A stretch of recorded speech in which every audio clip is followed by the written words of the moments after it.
created a lot of debris in my career, but yeah, but you know what? You made a lot of fans happy in your career, and I being one of them, by the way. Still the closest margin of victory in history, isn't it? Yeah, glory days. Yeah, had the time of my life. Having the time of my life now. That's very good. And your second life. Third life, actually. So you see Sam Hornish Jr. On the low side there.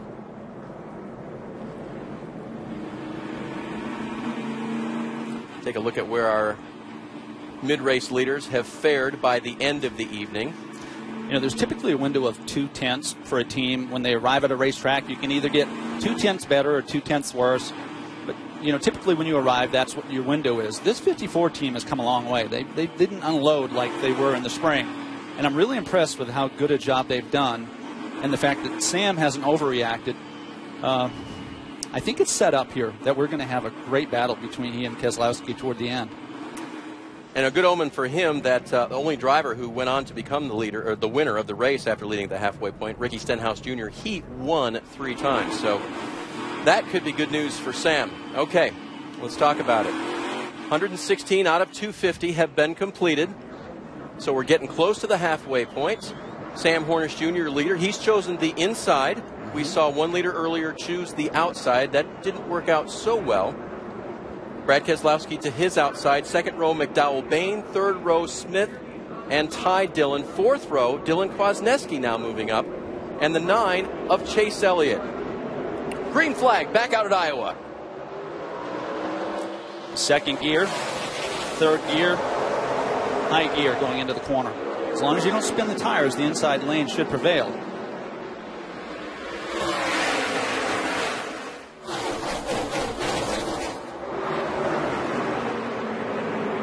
Look at McDowell trying to hang on to that third spot. Trevor battling back on the outside. And Brad Keselowski's really working hard here. If he can get to the right rear quarter panel, then all of a sudden the track becomes really narrow for Sam Hornish, right? He can't allow it to drift. He can't release the wheel on exit. Kind of bogs the car down. That's the objective. Get that left front fender to the right rear quarter. Couldn't do it that time. Sam back to the power well off of turn 4 to lead another lap. You understand what I mean? Like the driver goes to the bottom of the racetrack, and as he gains speed, it creates lateral force. So to go fast, you want to go all the way to the wall. Well, and the only thing I'd add, though, is that on the corner entry, Sam has, especially down in 1 and 2, chosen that lower line. So that really doesn't matter to him so much. But it's the exit you're talking about, where he'd like to, right there, use the entire track if it's available. Yeah, it's the old saying, go where they're not. So, you know, right now, early on, Brad was keeping him honest to the high side. So Keselowski backing off for the moment. Joining the battle now, Michael McDowell in third, giving a little pressure to the 22. Such a great story because with the, you know, Joe Gibbs, J.D. Gibbs, they've been very good to this young man, have given him several opportunities, and I think he's done a really good job. He's deserving of it. I just think that Michael is underappreciated. He does a good enough job that he should be full-time in this series, and I really hope he gets that opportunity. And Rick, can you expand on that? Well, talking about the race they ran here earlier this year, Kevin Kitts thinks they really could have won that race, and Kitts says, you know, the crew chief screwed up, meaning I screwed up, and Kevin Kitts saying that. They only took 2 tires on their last stop. He says if they had taken 4 tires, he thinks they would have had a victory in that very first race. They've been confident all weekend, comfortable with the car the way it is right now. Very few changes in it so far. So he may quietly be a contender in this race. Michael hasn't won yet in the NASCAR Nationwide Series. He has finished second in 2 of his last 6 starts with JGR. We'll see if he can bring it home tonight, but he's got a lot of work to do. The 54 and 22 ahead of him. Do you know how much fun it is for Michael McDowell to be running third and seeing Brad Keselowski in front of him? How much? It is, because I remember going back to way back, and the guy to beat then in the Nationwide Series was Mark Martin. He raced 15 times a year in the series, and he set the bar every single week. And so even running behind him, you knew you were doing something good. Yeah, there was a great appreciation in knowing that you were good enough to stay with him, and then you gain credibility as you race with him. You know, I mean, if you're qualified to compete with Brad Keselowski tonight, That's quite an endorsement to your team, to your abilities, and you as a driver. There's Keselowski just in front of McDowell. Panning back just a little bit to fourth place, Trevor Bayne. Bayne now trying to hold off Ty Dillon, and we overheard this on Trevor's radio.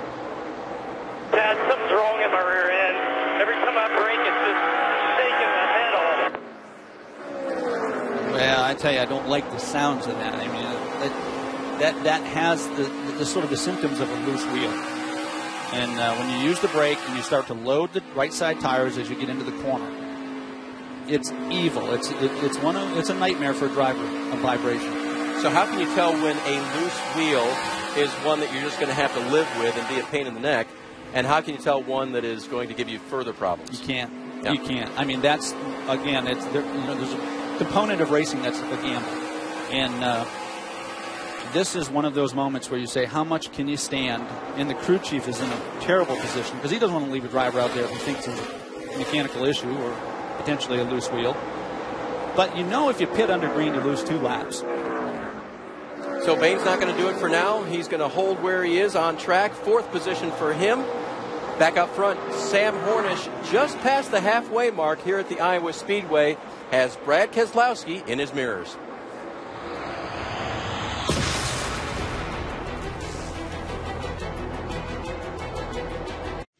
One of the most successful seasons ever for females in the NHRA Mellow Yellow Drag Racing Series. Courtney Force entered elite status 1 week ago, becoming the winningest woman ever in funny car history. This week, she returns to the scene of her first national win, Seattle, Washington.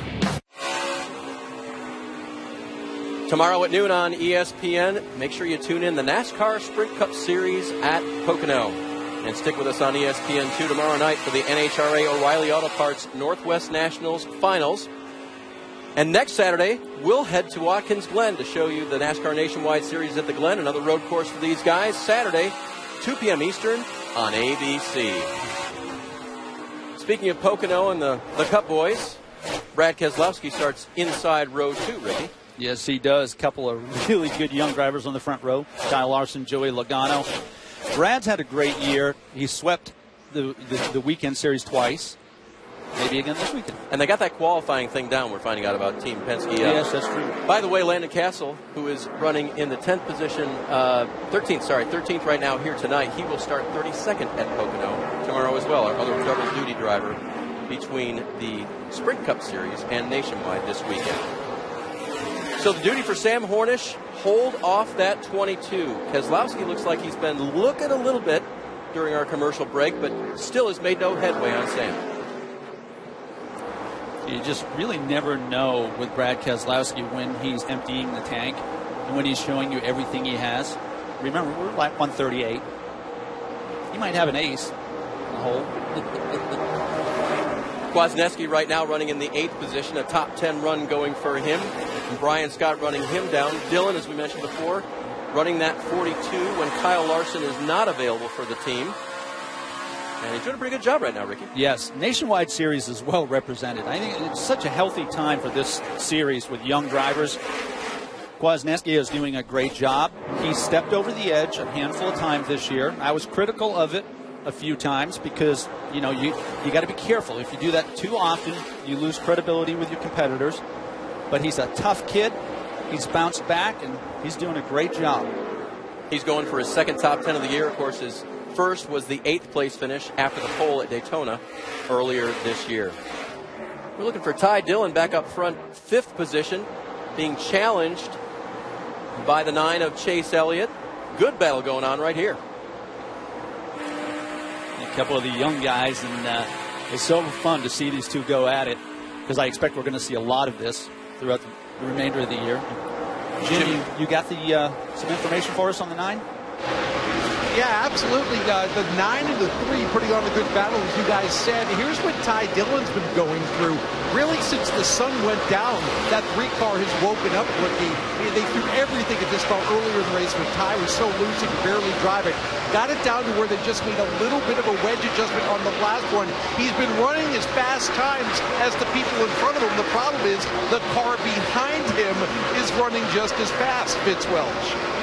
Well, the 9 has not been quite as good from a balance perspective as they would hope, but it hasn't been far off. In fact, just a couple of air pressure changes, so they've been close, but just haven't had the track position and the speed at this point in the race to move up any further than where they are. You see, kind of running between that 3rd and 6th area, but no major complaints from the rookie Chase Elliott. So far, pretty solid night on the 9's behalf. So 5th and 6th, young drivers, as you mentioned, Ricky, doing battle back in the pack. Leaders in heavy traffic, as it happens here as often as every lap at the Iowa Speedway. 7/8 of a mile, so a lot of action in a tight space for these guys as well as the leaders.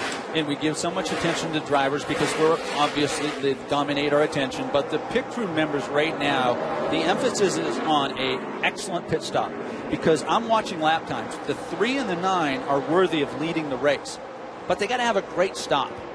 And they at least got to sustain. They can't lose spots on pit road if they're going to have a chance to win this. Ty working to the inside of Jeffrey Earnhardt.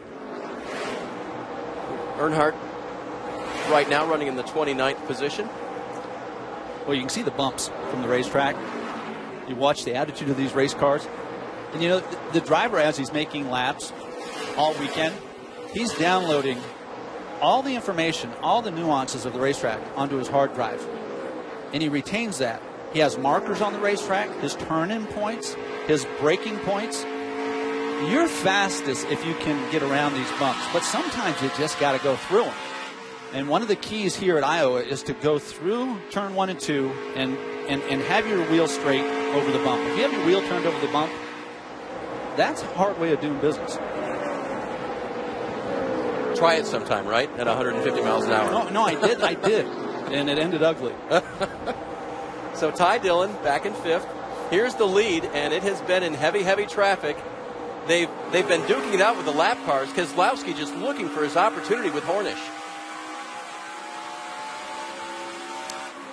It's really fun for me because I'm watching Brad, and I just don't think that he's showing his whole hand. He's racing as if we're going to have a long green flag run, and he's working. Don't get me wrong. He's got him in his sights, doesn't he? Yes, he does. And of all the drivers out here, Dave, he's the only one that's really mastered this high line. Been able to capitalize on it.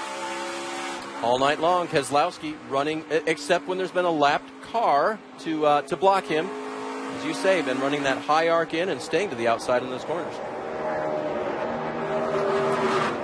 I just really appreciate Sam Hornish. When some other drivers would surrender, say, you know, all right, let him go, I'll be better for it. I mean, he just fights for every lap.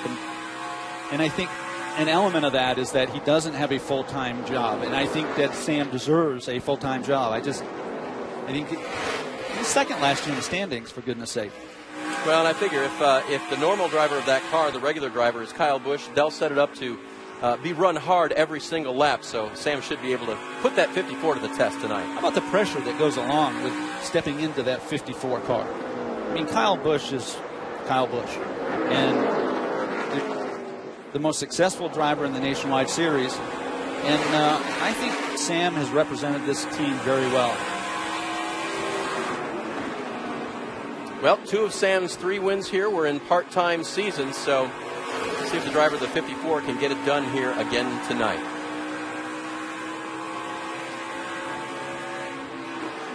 Hornish now working to the inside of Eric McClure. Coming up to the back of Hal Martin, making his second start this season. So Sam Hornish Jr., the leader of 52 laps so far tonight, focused over the front nose of that race car. The U.S. Cellular 250 continues. Keselowski chasing Hornish.